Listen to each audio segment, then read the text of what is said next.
the scriptwriters have been in their bag because this Afcon has been so entertaining. I can't lie. I mean, there's been drama going on. The games have been entertaining, and I feel like every single team still in the tournament has a good chance of winning. But as you guys can assume, I think you guys already know who I have winning, of course.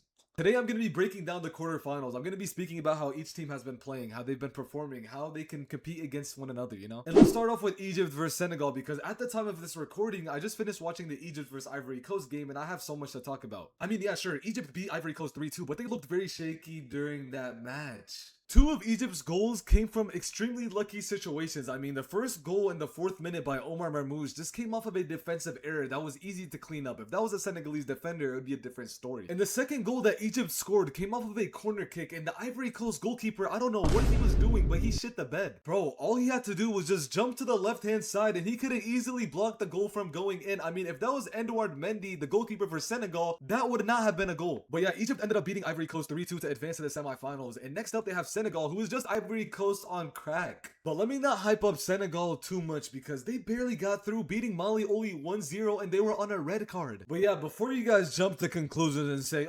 well, Morocco, they tied Mali 0-0. Bro, it was a group stage game, and first of all, we didn't even play our best 11 and Mali was just parking the bus. You saw what we just did to Cameroon. We gave them the belt to ass, so I don't want to hear it, guys. But back to Senegal. I mean, I was so convinced by them in the beginning of the tournament, but that win over Mali, it just kind of changed perspective of things. Yeah, but I also feel like the reason for that is because the Senegalese coach decided to bench Nicholas Jackson for whatever reason. But not just that, they benched him for Mahamadou Diallo, who is 30 years old and plays on Mets, and he literally did nothing. So yeah, if you're supporting Senegal, I mean, you just have to start questioning things at this point because why is Nicholas Jackson not starting? William Ndiaye has been class, Mane has been class, everyone has just been playing pretty solid on Senegal, but there hasn't really been any players sticking out that much. Putting all of this information together, give me Senegal beating Egypt 2-1 to make it to the Afcon finals. But yeah, what do you guys think? Moving on to Nigeria versus Morocco, and this is the match where I honestly think the winner of this is going to be the winner of the Afcon. Because Nigeria has just been so solid the entire tournament. You can't lie. If you've just been watching these games, they just look like a dangerous force. I mean, they have the best player in the tournament so far with Lookman and Victor Osimhen. He's just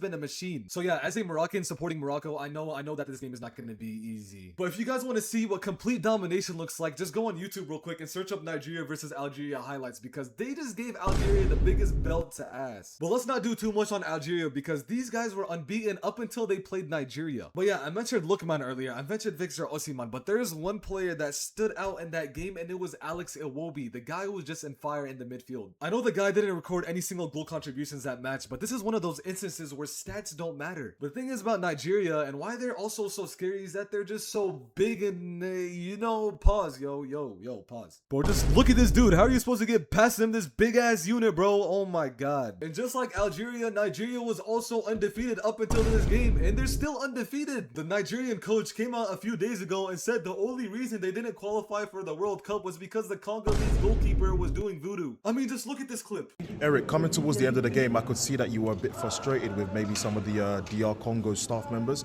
Could you give us an update on what happened there? During all the penalty session, a guy of Congo did some voodoo. Every time. So this is why I was a little nervous after him. Yeah. What did you see?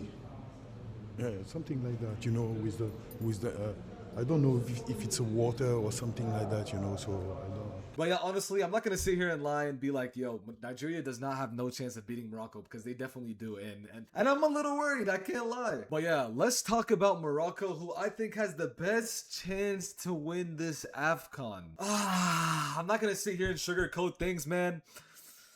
But Morocco has been doing good, but that draw against Mali is just sitting in my head rent free, and we only beat Tanzania 1-0. I mean, Morocco just needs to do better. Obviously, right now we're the favorites. We have the most pressure on our backs. We just beat Cameroon 2-0, so honestly, I do think that we could still beat Nigeria easily. Let me take that back. Not easily because it's gonna take a lot of effort. I mean, it's gonna be a lot of hard work. We're just gonna have to play the best game of the tournament so far if we want to get to the final. Okay, let's talk about individual player performances so far because Brahim Diaz, 5 goals so far in the Afcon. The guy has literally been putting us on his back. Man, I want to thank Real Madrid so much for doing this, because without Real Madrid putting that guy on the bench, he wouldn't have to, he wouldn't have to prove himself, and he's been doing it all tournament. But yeah, I actually ordered a Brahim Diaz jersey, and it's on the way as we're speaking right now, as I'm making this video, that they're shipping that jersey to me. That's how much I had to commemorate him. But if you're a Moroccan watching this video and you don't have a Brahim Diaz jersey, shame on you. What are you doing? Go order it right now. All jokes aside, but another player who I also want to talk about in Morocco's squad who has just been balling out is Ayoub El-Kabi, man, with 3 goals and an assist so far against Cameroon. How many times have you guys seen someone score 2 bicycle kicks in that Afcon tournament, bro? This guy scored against Barcelona and Real Madrid this season in the Champions League, and he carried Olympiacos to the Conference League final, scoring in the 116th minute to win them the trophy. So yeah, man, I mean, Morocco just has a bunch of ballers. Let's mention that Hakimi is back, and he's just been dominating in that right back position as well. The defense has been elite. Yassine Bono has been elite, and we only conceded 1 goal the entire tournament, and it was a penalty against Mali. And the reason why I think we have the edge right here is because Nigeria, they conceded 4 goals, and they conceded just 2 to Tunisia, and Morocco was like a stronger Tunisia. Honestly, I really have this match finishing 1-0 in Morocco's favor, and I have them going into the final against Senegal. Those are all of my predictions, and that's what I think is going on. So yo, argue with me all you guys want in the comments. I'll be there, I'll be active, and yeah, let me know if I missed anything. Also, let me know who you're supporting and who you think is going to win the Afcon final, and yeah, don't forget to subscribe, and I'll see you guys in the next football video.